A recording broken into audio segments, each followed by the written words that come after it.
Halo semua. Tanpa ragi, kenapa kamu selalu menyerang Islam? Hah? Saya menyerang Islam? Saya kan cuma memberikan data-data yang valid, Dul. Tapi data-datamu itu menyerang Islam.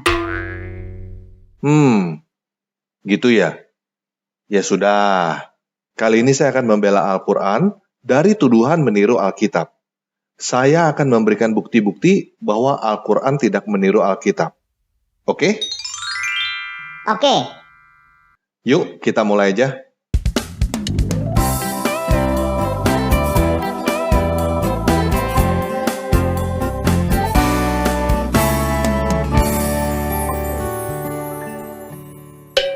Dari mana kisah bahwa Yesus tidak disalib? Yang tertulis juga di dalam Al-Quran surat 4 ayat 157 sampai 158.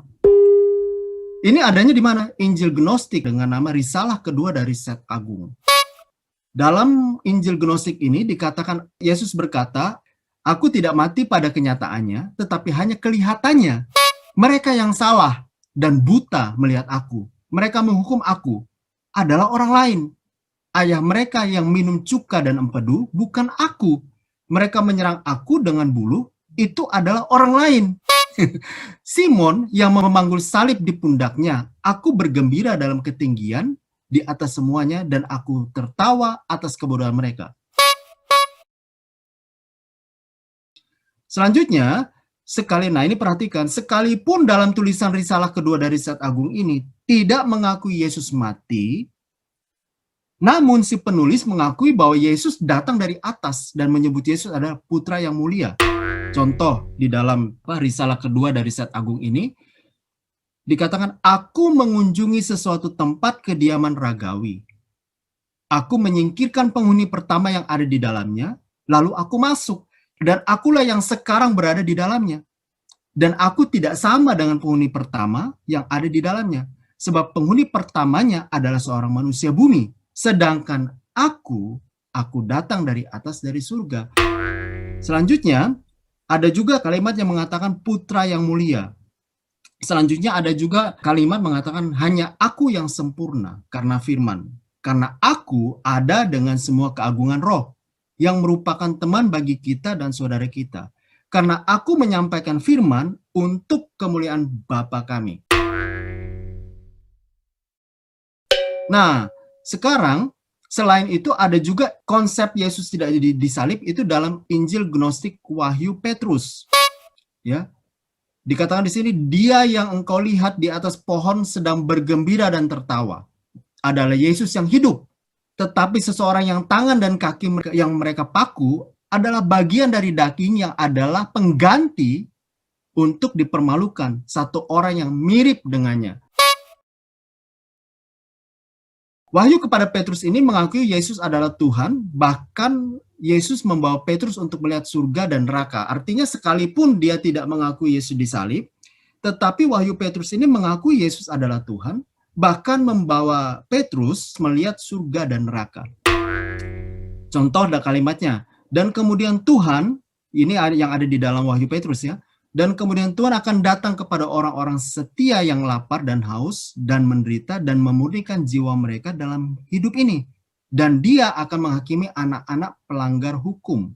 Jadi Wahyu Petrus juga mengakui bahwa Yesus adalah Tuhan. Nah, selanjutnya kesimpulan.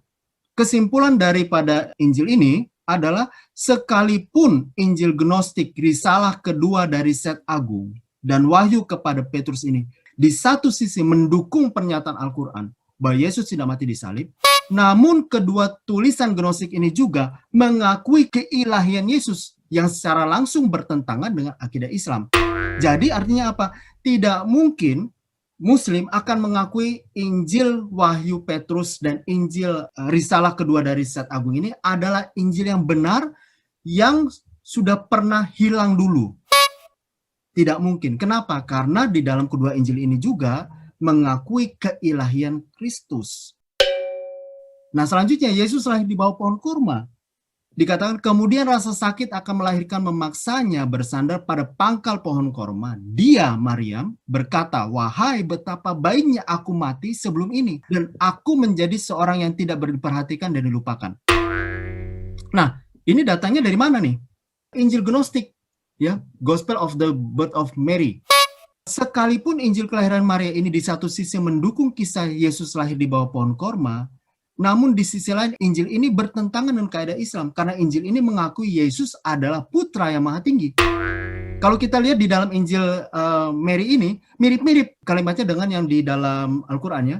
Sementara berjalan Maria merasa lelah oleh teriknya matahari gurun. Sama kan? Dan melihat sebuah pohon kurma. Maria mengajak Yusuf beristirahat bla bla bla. Yang lebih hebohnya lagi dikatakan di sini, melihat itu bayi Yesus segera memerintahkan pohon korma itu melengkung. Luar biasa enggak? Ini dahsyat ini. Yesus waktu bayi sudah bisa memerintahkan pohon korma itu melengkung.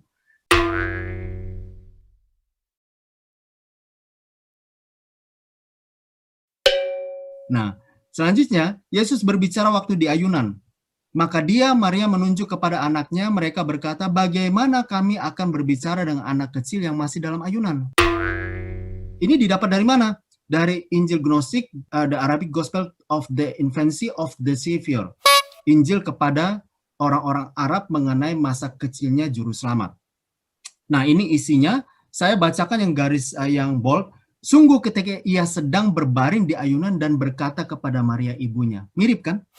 Kira-kira kayak gitu, mirip ya. Jadi ada di dalam Injil Gnostik seperti itu. Nah, tapi sekalipun Injil Gnostik ini ditolak oleh bapak-bapak gereja, ditolak oleh gereja, tetapi Injil ini di dalam bagian awalnya, nanti teman-teman bisa lihat juga, buka Injilnya langsung, dikatakan dalam nama Bapa dan Anak dan Roh Kudus. Injil ini mengakui Tritunggal. Dan ini pasti bertentangan dengan akidah Islam. Sehingga tidak mungkin Islam akan mengatakan bahwa Injil Arabic Gospel ini adalah Injil yang benar. Yang selalu digembar-gembar bahwa Injil aslinya sudah hilang dan sebagainya. Mungkinkah ini dianggap Injil asli? Tidak mungkin. Karena Injil ini juga mengakui ketritunggalan Tuhan.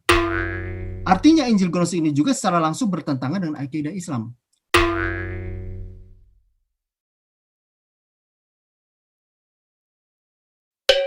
Yesus membuat burung hidup dari tanah. Dan ingatlah ketika engkau membentuk dari tanah berupa burung dengan seizinku. Kemudian engkau meniupnya, lalu menjadi seekor burung. Ini dari mana? Dari Injil The Arabic Gospel juga. Dikatakan di situ, saya baca yang boldnya. Oleh sebab itu seorang Yahudi, anak Hanan muncul dan melihat sedemikian sibuk, berkata dengan marah dan sangat geram, kamu membuat bentuk dari tanah liat pada hari Sabat. Dan dia berlari cepat dan menghancurkan kolam-kolam mereka. Tetapi ketika Tuhan Yesus menepukkan tangannya di atas burung-burung yang ia buat, mereka semuanya terbang dan berkicau. Yesus pun di dalam Injil Arabic Gospel ini dikatakan menciptakan dari tanah liat, bahkan bukan satu burung, dari beberapa burung, dan kemudian 12 burung pipit di situ ya, selebihnya. Dan Tuhan di atasnya ya, Tuhan Yesus membuat 12 burung pipit. Nah, itu semuanya hidup. Nah, Arabic Gospel itu mengakui masalah ketritunggalan. Tapi tetap apa? Gnostik ditolak oleh bapak-bapak gereja.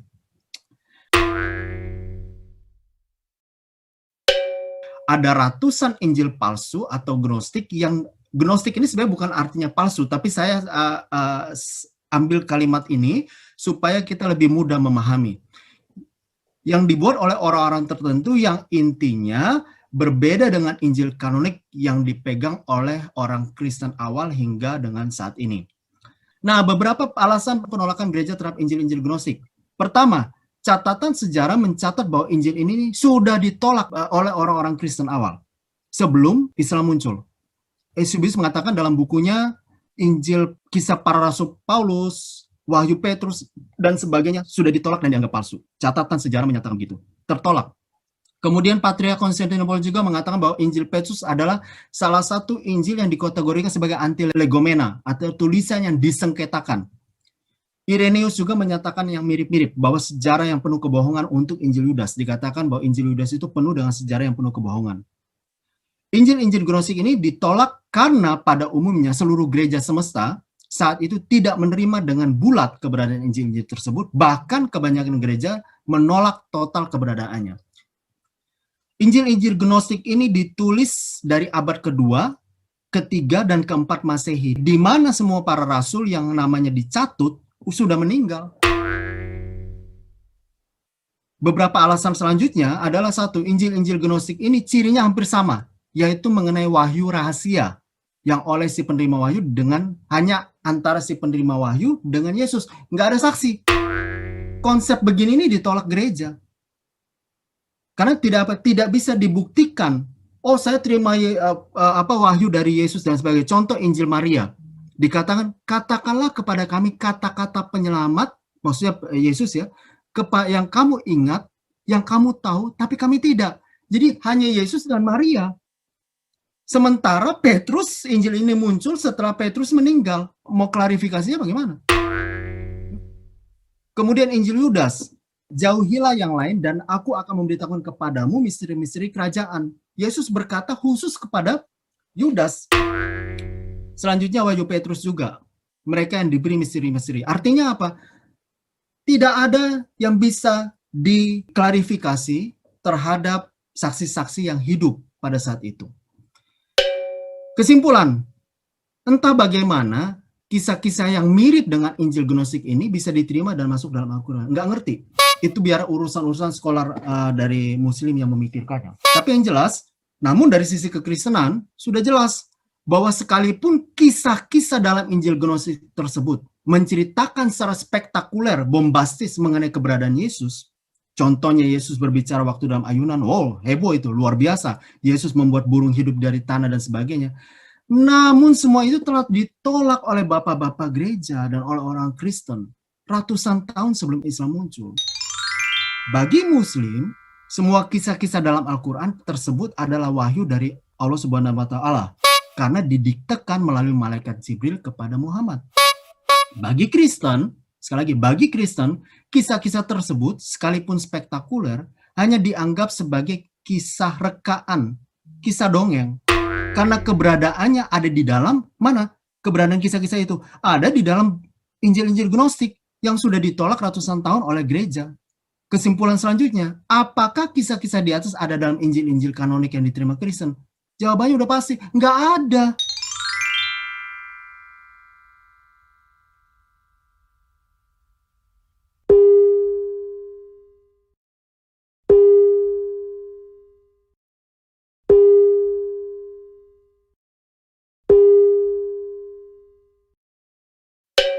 Nah, saya pakai datanya, jadi bisa teman-teman nanti, baik yang Muslim maupun yang Kristen, ini bisa buka linknya. Ini adalah semua Injil-Injil Gnostik ditaruh di sini.